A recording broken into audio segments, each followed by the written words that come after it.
Welcome to another edition of Mark's Inspiration. I was going to do the podcast. I'm downstairs here in the podcast room, so I got that. I didn't mean to do the podcast announcement every time, but this is just a regular edition of Mark's Inspiration. Today we're going to talk about prescription drugs, a pill for every ill. Why not take care of your health in the first place, and then you won't have to take a pill for every ill? That's what I'm spinning off on today. I listened to John MLD, Modern Life Dating, Muscles, Money, Game, and Frame. So he was talking about that, the bad health of the people in the West. And we all got to take a pill, most of us anyway. I don't take any medication. I'm not against doctors, but too many times people run to the doctors to get a pill when if they would have done some preventative medicine like taking care of their health, they wouldn't need all these medications. Before we begin, hit that like button and subscribe. And bear with me, this is the first time I've done a video from down here. As I said, I'm used to doing the podcast here, so this is all new to me. But we're going to talk about medications and the side effects and the problems with taking medications in contrast to just taking care of yourself. So let's go. I have this from the healthusnewsroom.com.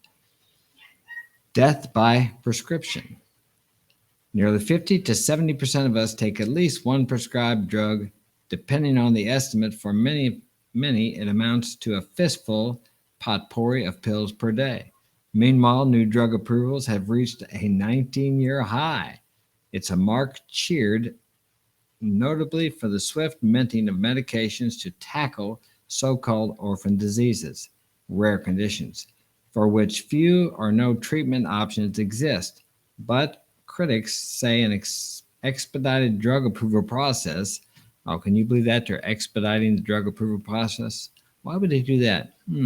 Could it be that the more drugs we get out there, the more profits somebody's going to make? Nah, wouldn't be that, would it? I'm sure they're very concerned about our health and our well-being. It has nothing to do with profit. Yeah, okay. Whatever helps you sleep at night. Okay. Expedited drug approval process is opening the door for riskier drugs. Riskier drugs. Seems like I've heard something about some riskier drugs here in the last couple of years. Some miracle thing in your arm to stop something, but I'm not sure what that is. Maybe you know. Including many not proven to provide unique benefits over drugs already on the market. Even as an opioid overdose crisis sweeps the country, fentanyl coming in from Mexico. Yeah, because we have open borders. Well, kind of open. It might as well be open. Sweeps the country, another ambiguous, insidious danger is hidden from view. There's no formal process for quantifying injuries, hospitalizations, or even deaths caused by therapeutic drug use, which excludes overdose or misuse.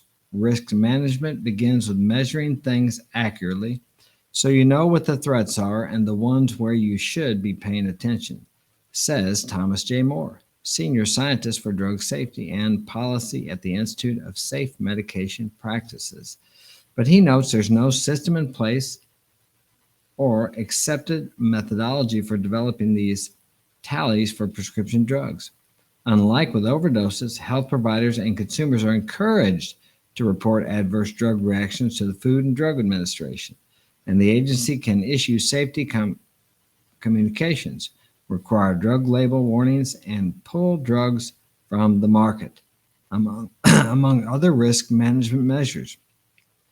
But the FDA says it's unable to use the incomplete adverse event reporting data to qualify overall deaths that result from therapeutic drug use. Let me see, how many people die every year? I do not have it. Death by prescription. Let's see what it says. Here we go, right here. A more recent analysis estimates that 128,000 Americans die each year as a result of taking medications as prescribed. Should I read that again? 128,000 Americans die each year as a result of taking medications as prescribed. Well, that's just in America. So let me see, how many would that be in the world? So actually, what they're doing is prescribing us medicines that are killing us. Now, granted, a lot of these medicines help people. Of course they do. But right here it says it 128,000 Americans die each year. Now, instead of pushing drugs and medications, why don't we try pushing people to go to the gyms? In this last 2 years of this situation, I'll call it that we had, where everybody had to stay home and many people couldn't go out and had mandates, the fast food joints, they were open, booming for business. I think our McDonald's had to add an extra lane. They got a dual lane going in there to get that nutritious food. I wonder if we wouldn't have been better off to push people to go to the gyms, to push the big food industry to make healthier food, to cut back on some of these fast food joints, or at least regulate them so the food they put out is healthy. Did you ever notice that they have the nutrition information? Really, all that is calories. I mean, you could eat 1,500 calories of sugar a day, okay, but there's no food value in there. There's no vitamins in there. And as we all know, fast food and almost every food now, unless you buy organic, is loaded with sugar. Sugar, salt, it's all addicting, just like a drug. And you have enough of this stuff, we end up with what we have here in the West. What is it, 70? The average American woman in the West weighs 170 pounds. We have a 70 to 75% overweight, obese society here. Now, why is that? People don't get overweight unless they put the food in there. And the food they're putting in there is not good for them. And as you know, in this last crisis, epidemic, whatever you want to call it, the whatever those things were, those cells and the evil thing that was going around and making people sick would attach to fat cells. These I don't even want to use the word. These mean little cells were attaching to people's fat cells. So the more obese you were, the more devastating this disease was. But yet, we closed down all the mom and pop food restaurants, but we kept these fast food restaurants open. We also closed down the gyms. Doesn't this sound contrary to what we probably should have done? And even after it's all over, with the studies in, the research in, we're still pushing the medication that's supposed to cure this problem and not pushing people to take better care of their health. Just go to the doctor and get a pill and everything will be okay.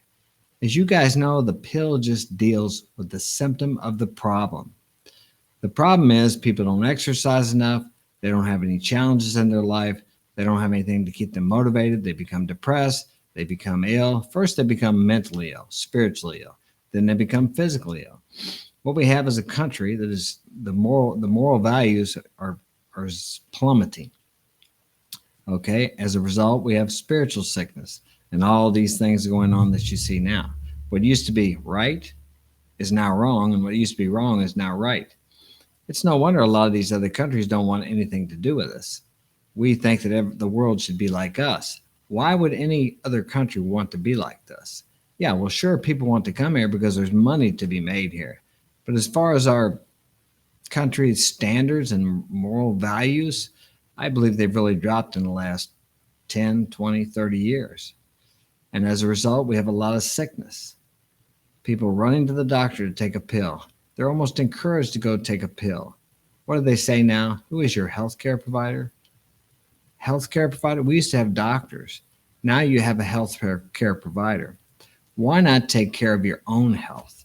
Why not get up in the morning, do a little meditation or just a little contemplation? Be quiet, relax before you grab that phone. Have some quiet time before you turn on the radio, the TV. And that's another thing. Why don't you shut that TV off? Most Americans, 70%, watch how many? 4 to 6 hours, of the majority, 4 to 6 hours of TV a day. Now you pump all that poison in you. How do you think you're going to feel good? If you're watching the news, that's nothing but negativity.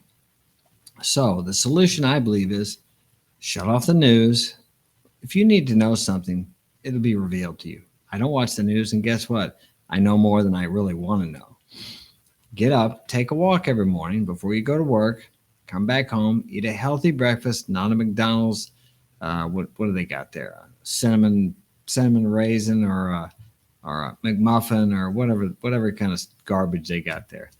Fast food's okay once in a while, but it's like cake. You don't want birthday cake 3 times a day. But many of you, none of the people that are watching me, of course, none of my 1,600 and what am I up to? 43 subscribers? You're the best. Do that. But I know some of you other guys just watching might be doing that. You need to stay away from that crap. If it makes you feel bad. And if you feel bad, then you're going to be looking for some solution because you feel bad. So you go to the doctor, he gives you a pill, some antidepressant, something like that, and you feel good for a while. But guess what? After a while, that wears off, and they got to switch you to another antidepressant, and they want to keep you on these things. I have nothing against medication. I've taken medication in my life, okay? Just to get you through a time to figure out why you've gotten to where you are and to solve that problem and then get off the medication. And I'm not telling you to get off your medications. I'm not telling you to stop taking them. I'm not telling you to take them. That's totally up to you.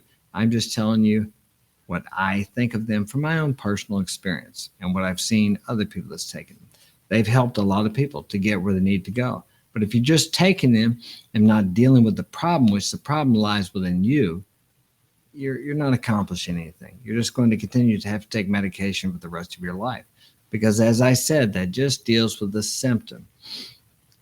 I go to the doctor, broke my shoulder here a while back. You don't think I went to the doctor to have that checked out? I did.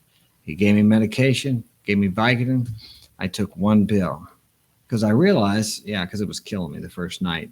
And the pain was bad for quite a while. But that pain is there to let you know that you got to be careful with that. And I'm the kind of guy, if I took the pills and got rid of the pain, I would think I could go out there and work. And I really could have screwed it up.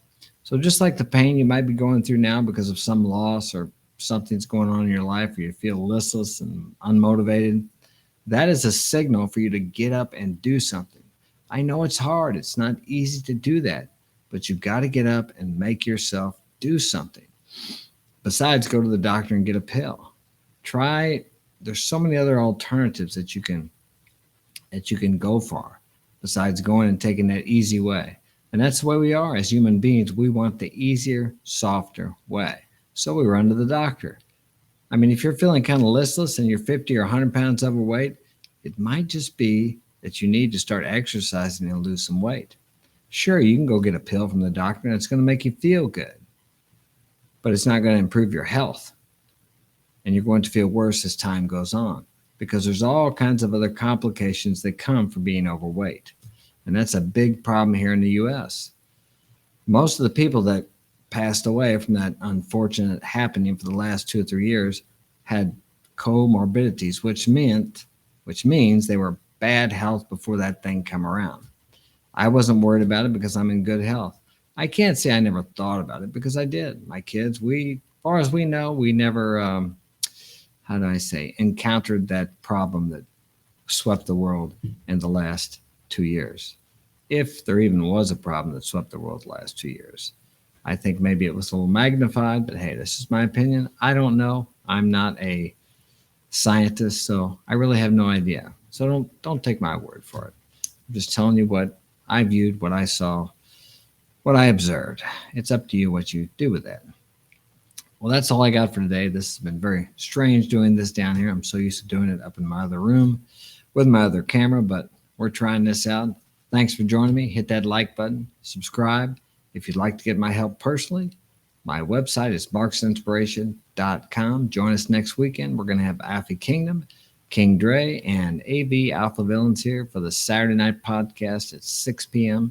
Central Standard Time. Check me out on Instagram. Follow me there at Mark's Inspiration. Facebook, Mark Daniels, Mark's Inspiration. And we're out of here. Have a good day.